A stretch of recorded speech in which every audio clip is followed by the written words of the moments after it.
Eh bien, bonjour à toutes et à tous. Aujourd'hui, on va faire plus de l'archéologie ferroviaire que du vestige ferroviaire. Nous sommes à Villeneuve-l'Archevêque, dans l'Yonne.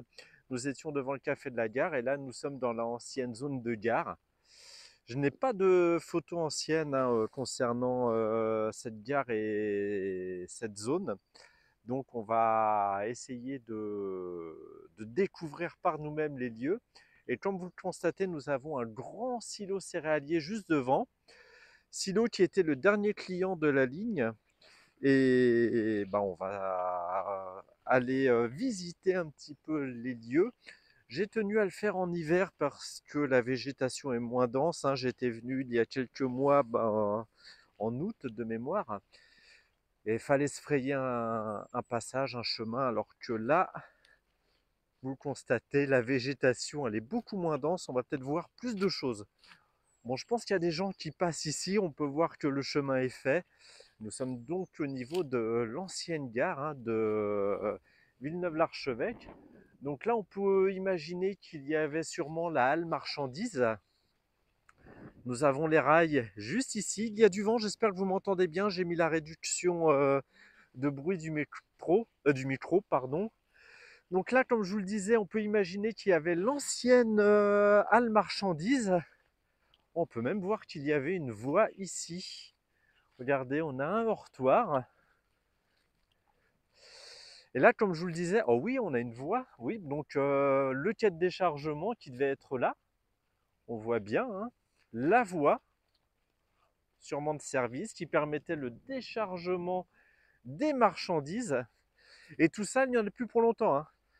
La ligne a été concédée et c'est une voie verte qui va être construite dans quelques mois ou quelques années, je pense, le temps de trouver les financements, parce qu'une voie verte, comme je vous le dis à chaque fois, ça coûte très très très très cher.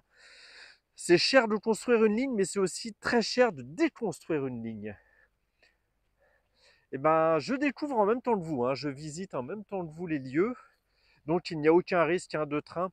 Les passages à niveau en amont ont été goudronnés. On peut voir également là ici un silo céréalier. Il y avait peut-être un client qui utilisait le rail. Donc le dernier client était devant nous. Axe Céréales. La ligne a fermé au niveau des marchandises en 2015. Ligne trop vétuste. Un seul client, juste ce silo céréalier à desservir. Ce n'était plus du tout rentable pour l'utilisation de la ligne. Et comme évidemment, on ne va pas rénover une ligne juste pour un seul client, bah elle a fermé, hélas. Donc les vestiges, les aiguillages, les leviers d'aiguillage, les rails, on peut voir encore ici des voies. Comme je vous le dis, hein, je découvre en même temps que vous. Bah non, c'est du rail. C'est du rail qui a été abandonné, du rail pour travaux. Non, on dirait qu'il y a les traverses. Ou peut-être que c'est un passage à niveau qui a été démonté en amont et qui a été remis ici, tout simplement. Ça ressemble bien. Comme on voit que c'est une voie qui est démontée. Donc voilà, comme je vous le disais, là on devait être sur tout ce qui était quai marchandises et sûrement une halle marchandises. Donc la voie de service qui permettait de desservir la halle marchandises et donc la voie principale qui passait ici. C'est et qui continue, hein, vous le voyez devant nous. J'espère qu'on voit bien, malgré qu'on ait le soleil en contre-champ qui éblouit. Donc, qu'est-ce que je voulais dire? C'est une ligne qui pour moi est très très très très importante. Elle fait partie de la troisième ceinture autour de Paris. Vous aviez la petite ceinture, donc qui elle est dans l'environnement parisien, hein, qui a été remplacée par le tramway des Maréchaux, avec toute la polémique, hein, qui va autour. On a la grande ceinture qui, elle, ceinture Paris, mais dans sa banlieue. Et on avait cette troisième ceinture qui faisait Châlons-en-Champagne, Châlons-en-Champagne 3, 3 Sens, Sens Montargis, Montargis Orléans, Orléans Chartres, et après je ne sais pas jusqu'où. pardon, ça pouvait remonter. Donc ligne qui traverse que des champs céréaliers, on le voit ici avec les deux silos, hein, les deux entreprises céréalières. Un peu plus loin devant nous, on a Estissac avec un grand silo céréalier également. Quand on longe la ligne plutôt, on voit également aussi d'autres silos céréaliers. Donc c'est une ligne qui avait un potentiel de transport de marchandises, de céréales. Et surtout, comme je vous le disais dans une ancienne vidéo à Saint-Benoît-sur-Vanne, et où je vous montrais que nous avions l'autoroute qui longeait la ligne à quelques mètres, et la nationale à 100 mètres, forcément il y a du potentiel. On ne va pas construire une autoroute et une nationale s'il n'y a personne qui est susceptible de l'emprunter. Donc forcément, le réseau routier qui a été construit s'est fait au détriment de la ligne ferroviaire. Hélas, c'était une ligne qui était à double voie, qui a fermé en 1939 au service des voyageurs, qui n'a pas réouvert ensuite. Et donc ça a perduré au service des marchandises jusqu'en 2015, ici, au départ de Troyes, jusqu'à Villeneuve-l'Archevêque, pour desservir donc le silo céréalier. Là, comme vous pouvez le constater, on est sur l'ancien quai, on voit bien. On voit bien le quai en lui-même. J'espère que vous m'entendez, il y a du vent.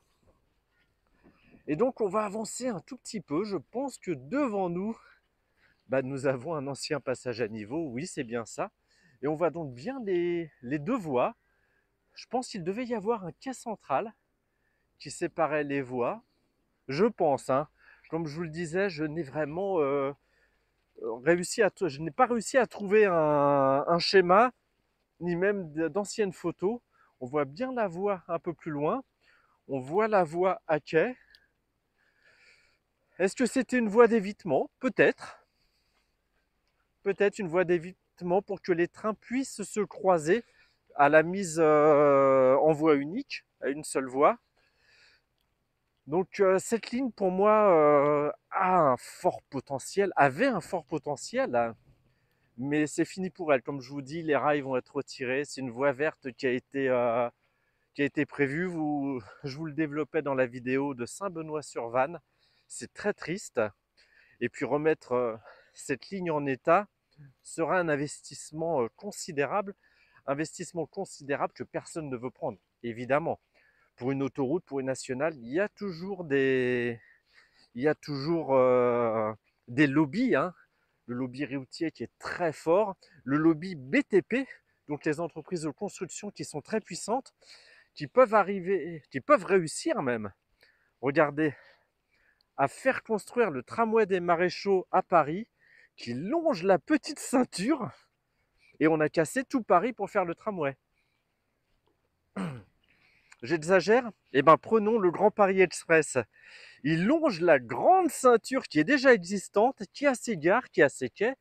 Tout méritait à une rénovation, évidemment. C'est plus aux normes, vu que la grande ceinture a fermé au service des voyageurs.